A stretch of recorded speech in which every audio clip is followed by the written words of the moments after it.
मिश्रा और आप देखना शुरू कर चुके हैं खबरों पर पैनी नजर। जी हाँ, इस वक्त ऐसा ही व्यक्ति मेरे सामने है जो प्रधान के द्वारा सताया जाता है, दबंग प्रधान के द्वारा सताया जाता है। उसकी कुछ जानकारी मिली है, मैं पहुंचा हूँ मौके पर उससे बात करने के लिए। क्या क्या उसको दिक्कत हुई है, किन किन चीजों से प्रधान ने उसको सताया है, पीड़ित से बात करते हैं। ये सीधे मुद्दे पे आते हैं। भैया क्या नाम है आपका? जी शुभम। शुभम, पूरा नाम बताइए। शुभम बंसल, चांदपुर फरीदपुर। अच्छा, क्या प्रकरण क्या है आपका? प्रकरण ये है सर मेरा कि हमने जो है जो हमारी जमीन है 326/3 चांदपुर फरीदपुर में ये है। उसके लिए मैंने पहले भी एप्लीकेशन दी थी सर जी। तो उसमें बोला गया था कि मतलब आपके पिताजी की और तुम्हारी रजामंदी के खिलाफ में हम जमीन नहीं लिखेंगे। अच्छा। नहीं लिखवाई जाएगी। उसके बाद में इन्होंने फर्जी तरीके से हमारे पिताजी को शराब वगैरह पिला करके नसीम और जुबैर और ये सब दलाल हैं। और प्रदीप प्रधान ने जो है जमीन जो है दूसरे के मार्फत हरजन की जमीन जो है हरजन ही खरीद सकता है, इसलिए जो है बिल्कुल। तो हरजन की जो जमीन थी तो वो हरजन के नाम पर रामधार के नाम पर उन्होंने लिखवा दी। फिर मैंने उसके लिए जब ऑब्जेक्शन किया, जब मैं अपने खेत पे गया तो प्रदीप प्रधान और उनके भाई ने हमको मारने के लिए धमकियां दी। कहा कि तुम्हें जान से मार देंगे अगर जमीन की तरफ देखोगे भी तो।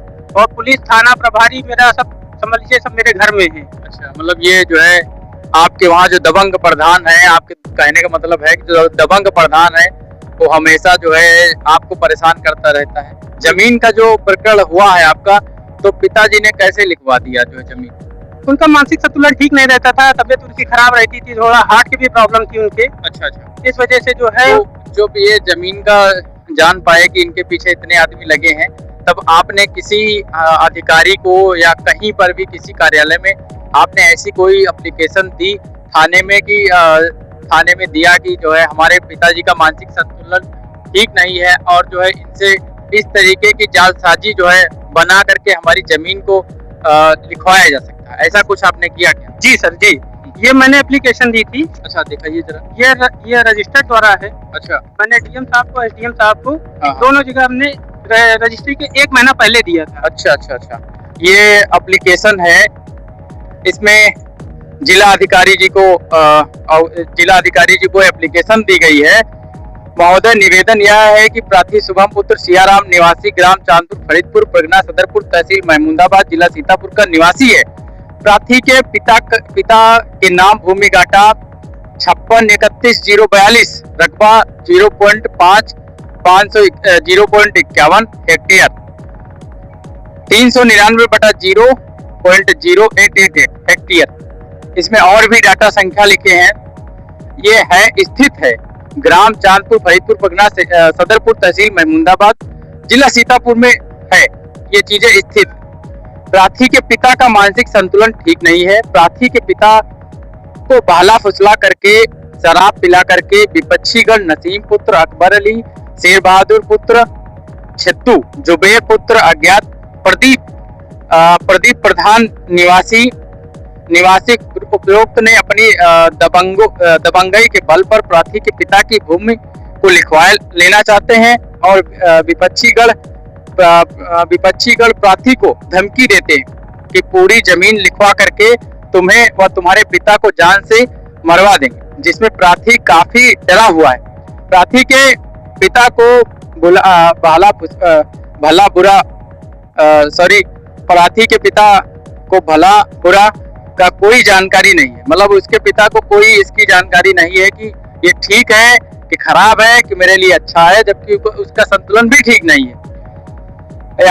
आगे बढ़ते हैं। विपक्षीगण काफी दबंग व सरकार भूमाफिया किस्म के व्यक्ति हैं। अगर प्रार्थी के पिता की जमीन लिख दी जाती है, प्रार्थी के पिता को काफी भूखों का सामना करना पड़ता है। इसी जमीन से रोजी रोटी चलती है, जिससे प्रार्थी काफी परेशान है। प्रार्थी काफी गरीब व्यक्ति से बिलोंग करता है। अतः श्रीमान जी से निवेदन है कि उचित कार्रवाई करते हुए प्रार्थी को न्याय दिलाने की कृपा करें। और जबकि ये एप्लीकेशन आप देख सकते हैं 29/10 इसकी डेट, ये देखिए कि 22 22/10/2024 को एप्लीकेशन दिया है। ये जिला अधिकारी को जो है सौंपी गई है एप्लीकेशन। और भी हम बात करते हैं कि क्या इसमें था।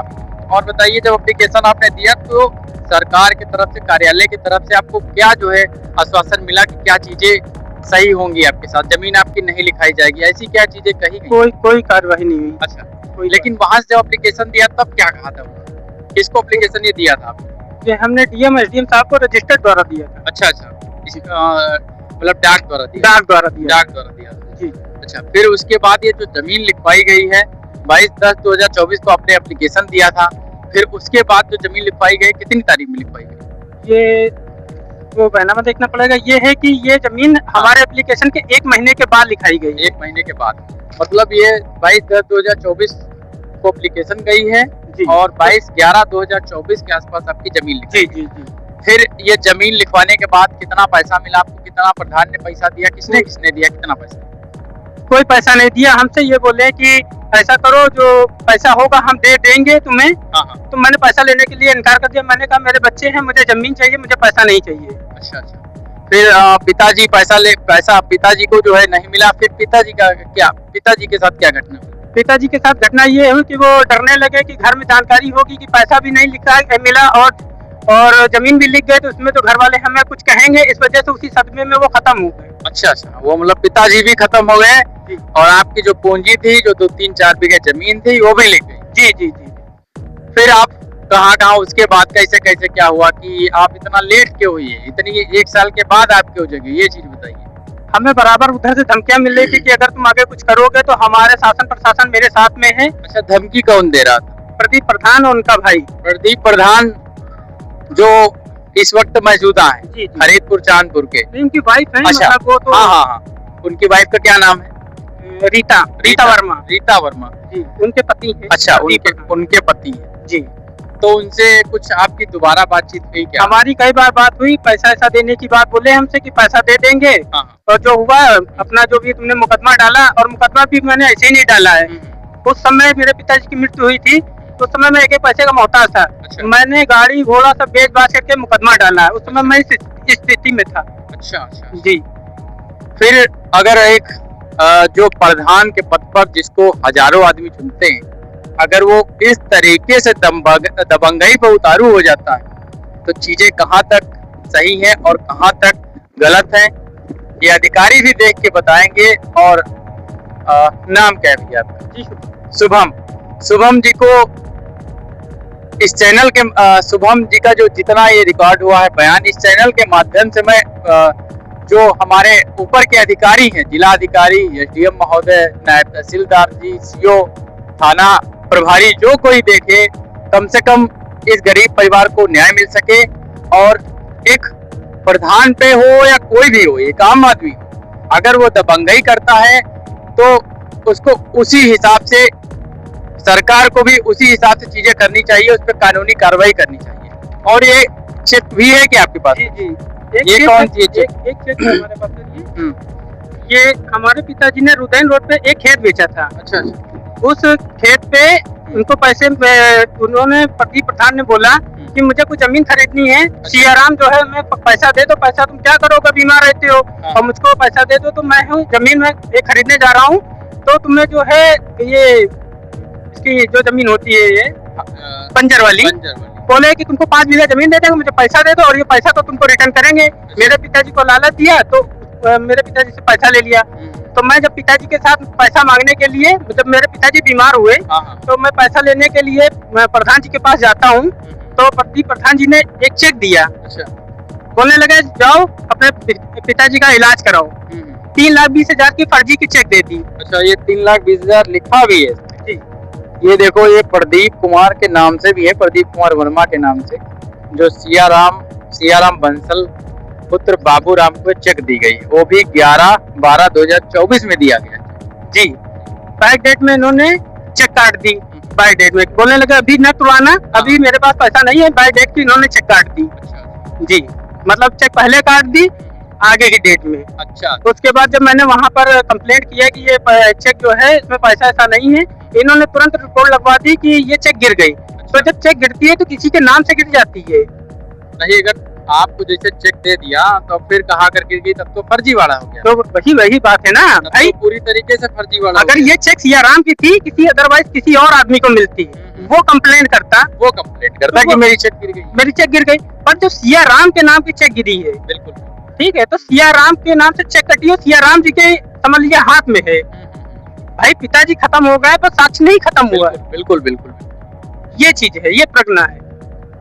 आप सरकार से क्या कहना चाहेंगे? योगी जी की सरकार से क्या कहना? हम तो ये चाहेंगे कि सर हमें न्याय मिलना चाहिए। मैं बहुत कोर्ट कचहरी के चक्कर लगा चुका हूँ, और जिस हिसाब से प्रधान बोलते हैं कि शासन प्रशासन मेरा है, तो इस वजह से मेरे पीछे हमेशा ये समझ लीजिए गाड़ाबंदी होती रहती है। अच्छा जी, मतलब मारने पीटने की धमकी और जो है गाड़ाबंदी एक हिसाब से कि जहाँ मिल जाओ वहाँ पीट पाट के बराबर कर। जी, हमसे बोलते हैं तुम्हारे पिताजी चले गए, तुम भी चले जाओगे बेटा। अच्छा। हाँ, तो ये सब हमसे कहते रहते हैं प्रधान उनके भाई। बिल्कुल जी।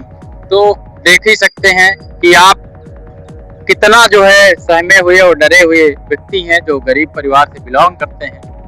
4 बीघे 3 बीघे खेती इनकी प्रधान ने लिखा ली, दबंगई के चलते अपने दारू शराब पिला करके। जब एक आदमी अगर जिलाधिकारी को एक एप्लीकेशन देता है कि मेरे पिता की तबीयत नहीं ठीक है, मानसिक संतुलन नहीं ठीक है, फिर उसकी 1 महीने के बाद जमीन लिख जाती है, तो कहीं ना कहीं इसमें सिस्टम की कमजोरी नजर आती है, या तो तहसील में जो अधिकारी बैठते हैं उनका साठगांठ नजर आता है। और बताइए भैया, कुछ कहना चाह रहे? और हम ये कहना चाह रहे थे सर कि ये पहले सपा से जुड़े हुए थे। अच्छा। तो ये सपा के ज्यादा इनके अच्छे संबंध हैं। अच्छा। इस वजह से जो है इनके जो है उधर से भी सपोर्ट मिलता है। अच्छा जी, वो ठीक है कि कोई किसका क्या सपोर्ट करता है क्या नहीं करता है, उसके बारे में तो कुछ नहीं कह सकता हूँ, लेकिन जितने भी अधिकारी अगर ये वीडियो देखते हैं तो भैया की बात को सुन करके और एक बार जांच पकड़ जरूर कराएं। बने रहिए खबरों पर पैनी नजर के साथ। मैं हूँ संदीप मिश्रा।